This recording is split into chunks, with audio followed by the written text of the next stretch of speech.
हमारे श्रीमान गढ़मुक्तेश्वर के विधायक हरेंद्र सिंह तेवतिया जी,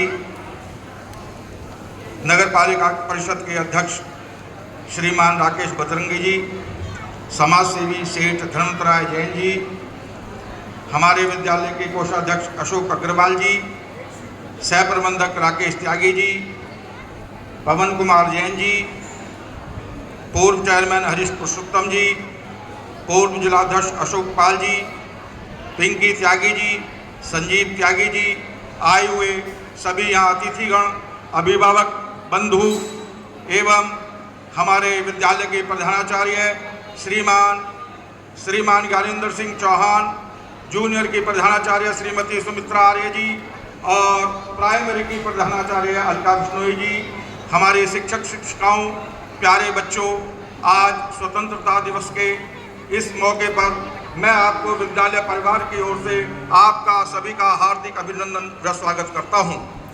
मैं आज पूरा देश ये आज़ादी का 76वां पर्व बहुत धूमधाम से मना रहा है। हम भी इस पर्व को मनाने के लिए इस विद्यालय परिसर में इकट्ठे हुए हैं। ये उत्सव मनाने का मौका हमें यूं ही नहीं मिला है। इसके लिए हमारे वीर बलिदानों ने असंख्य कुर्बानी देकर हमें आज़ाद कराया। आज इस देश के अंदर जो भी हम खुली हवा में सांस ले रहे हैं, ये हमारे सब क्रांतिकारी वीरों का प्रताप है, जिन्होंने आंदोलन पर आंदोलन किए और दृढ़ संकल्प के साथ हमें आज़ाद कराया। आज नोटों के ऊपर भले ही भगत सिंह, सुभाष, बिस्मिल के चित्र ना हो, लेकिन वो आज हमारे दिल में धड़कते हैं और हमारे प्रेरणा स्रोत हैं। आज भारत ने आज़ादी के 75 वर्षों में बहुत सारी उपलब्धि हासिल की हैं और मित्रों, उस उपलब्धि में हम चाहे आर्थिक क्षेत्र में हो, शिक्षा के क्षेत्र में हो, राजनीतिक क्षेत्र में हो या वैज्ञानिक क्षेत्र में हो, तकनीकी क्षेत्र में हो, हमने बहुत बहुत आयाम अपने हासिल किए हैं। मित्रों, आज भारत विश्व की, जब हमारे प्रधानमंत्री श्रीमती नरेंद्र मोदी जी आए थे तो विश्व की अर्थव्यवस्था 10वें नंबर की थी। आज अपनी कुशल नीति निर्धारण से आज विश्व की हमारी 5वीं अर्थव्यवस्था है और श्रीमान मोदी जी का कथन है कि अगले 3 वर्षों में हम विश्व के 1, 2, 3 में से कोई एक महाशक्ति आर्थिक बनने वाले हैं। दोस्तों, हमारे देश के अंदर 2 गृह मंत्री हुए, एक हमारे अमित शाह जी, जिन्होंने 370 धारा हटाकर हमारे देश को कश्मीर को आज़ाद कराया और कश्मीर के अंदर हमारे देश के इतना पैसा खर्च होता था, एक व्यक्ति पर 90,000 रुपये खर्च होता था, जबकि उत्तर प्रदेश के एक व्यक्ति पर सरकार का 4,000 के करीब खर्च होता था। लेकिन वहाँ हमारी सेनाओं पर पत्थर फेंके जाते थे, उनके साथ गलत व्यवहार किया जाता था। वहाँ की कोई बेटी अगर भारत में कहीं शादी कर ले तो उसे कश्मीर के सभी अपने अधिकारों से वंचित होना पड़ता था। लेकिन पाकिस्तान को यह अधिकार, वहाँ वो वोट भी दे सकता था, वहाँ उसको पूरे अधिकार मिले हुए थे। हमें वहाँ झंडा लहराने के लिए भी अपनी को जान की बाजी लगानी पड़ती थी। आज आप देख रहे हैं कश्मीर के अंदर, आप टीवी पर देखिए कितने अमन चैन के साथ तिरंगे लहरा रहे हैं। जो वहाँ हमारे वो आतंकवादी थे, उनके परिवार के लोग भी आज झंडे लहरा रहे हैं। हमारे दूसरे प्रधानमंत्री, दूसरे गृह मंत्री हुए सरदार पटेल, जिन्होंने इस देश को एकता में बांधा, खंड भारत को अखंड कर दिया। उन्होंने अपनी दूरदर्शिता से सभी रियासतों को एक मिलाकर हमारे देश को अखंड भारत बनाया। उनकी एक घटना याद आती है, उस समय के सांसद महावीर त्यागी जी जो थे, वो उनसे मिलने उनके निवास स्थान पर किसी काम से गए। वे विनोदी स्वभाव के थे।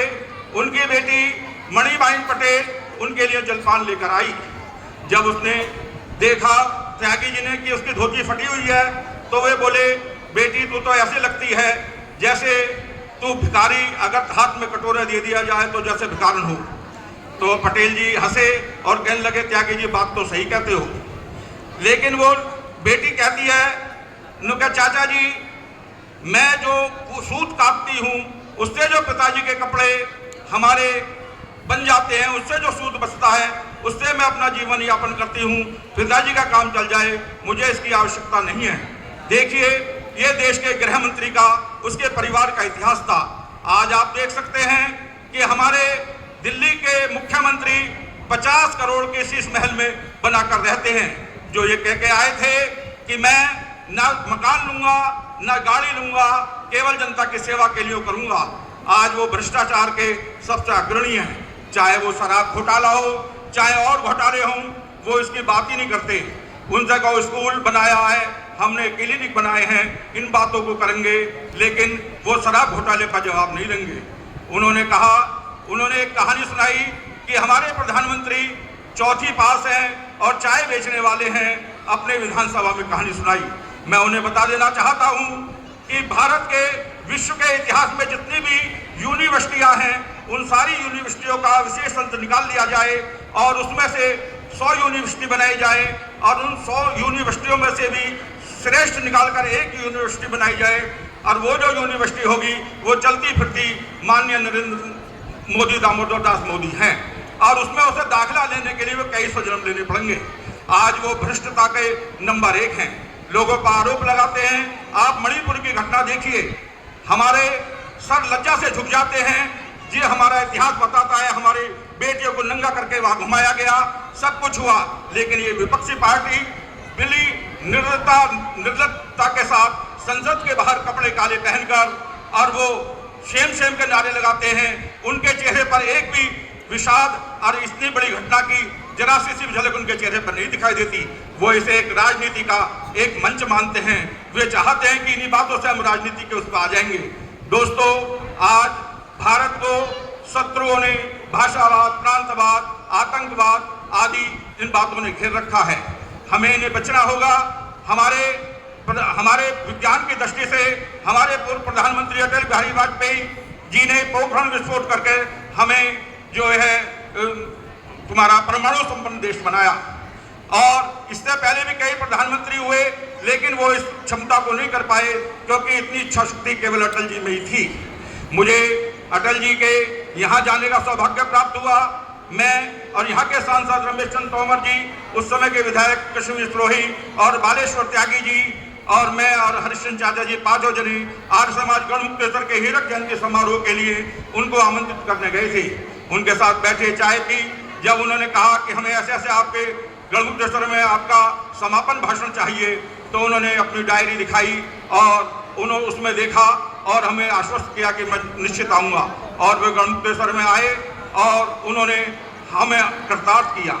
दोस्तों, आज हमें वीर शहीदों की सौगंध लेनी होगी कि हम ये तुष्टीकरण, परिवारवाद और भ्रष्टाचार आदि से लड़ने के लिए हम अपने दिल में शहीदों को बसाकर संकल्प लें कि हमारा भारत सोने की चिड़िया था, सोने की चिड़िया है और सोने की चिड़िया रहेगा। इन्हीं शब्दों के साथ मैं अपनी वाणी को विराम देता हूँ। आए हुए सभी महानुभावों का मैं हृदय से आभार व्यक्त करता हूँ कि उन्होंने अपना कीमती समय देकर हमें कृतार्थ किया। धन्यवाद। जय हिंद, जय भारत।